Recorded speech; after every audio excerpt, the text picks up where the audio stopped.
quelques dizaines d'heures du second tour, évidemment, tout le monde en parle, que ce soit dans les familles, à table, dans les entreprises, etc. On parle aussi, bien sûr, de ce débat qui a rassemblé quand même devant les écrans plus de 16 millions de téléspectatrices et spectateurs. Ce débat un peu curieux parce que finalement, des commentateurs au lendemain ont semblé découvrir que Mme Le Pen pouvait être agressive. Ils ont parlé d'un débat où il y avait de la boue, un combat de catch, etc.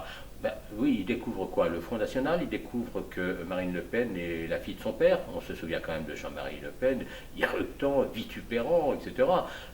Alors, ils ont même parlé de trumpisation de Marine Le Pen. Oui, c'est le terme à la mode, et puis après tout, c'est pas faux. Enfin, on oublie un petit peu que dans ce domaine-là, Jean-Marie Le Pen avait déjà largement précédé Donald Trump.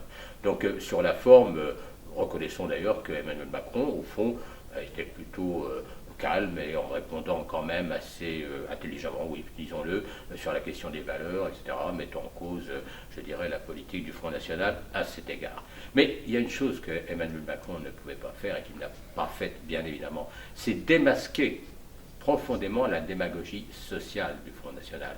Cette démagogie sociale, elle n'a pas hésité, visiblement, à faire pratiquement du copier-coller avec certains thèmes de la gauche, certaines questions de gauche, en critiquant la loi El Khomri, etc.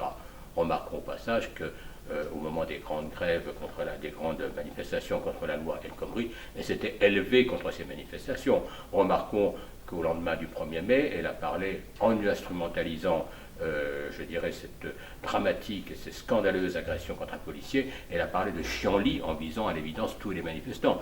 Donc sa démagogie sociale, elle a déjà là ses limites. Mais plus profondément, ce qu'Emmanuel Macron aurait pu lui dire, ça aurait été que Madame Le Pen, vous instillez dans les consciences le poison de la haine de l'autre et du nationalisme à la place de la conscience des luttes à mener pour changer réellement la situation des salariés les plus modestes, des ouvriers, etc.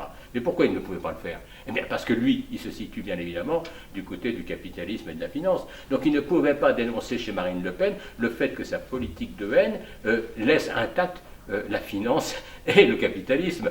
Madame Le Pen, il faut le remarquer, parfois, effectivement, oui, elle parle de la finance, elle fait des phrases, mais au bout du compte, elle aboutit toujours sur quoi? Sur les immigrés.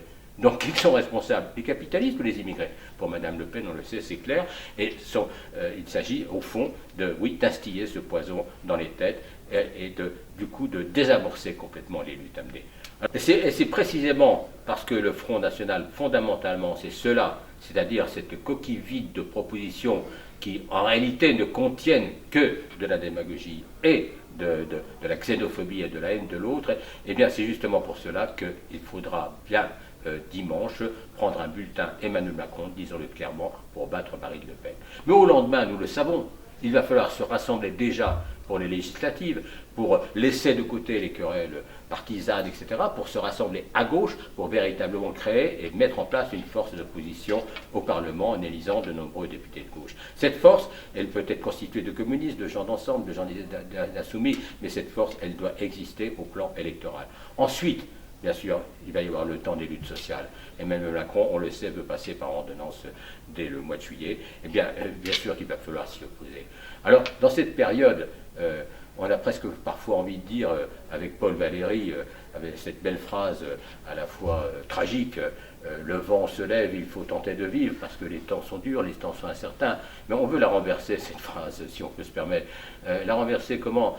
Eh bien, cette force de ces 7 millions d'électeurs qui ont voté pour Jean-Luc Mélenchon, ces syndicalistes, ces gens des associations, ces communistes, ces insoumis, ces gens d'ensemble, ces gens qui sont intelligents, qui ont une vision de l'avenir, qui ont une pensée profonde de la transformation de la société, ces gens, il faut les rassembler, ils doivent se rassembler pour lutter, c'est à eux de faire que le vent se lève.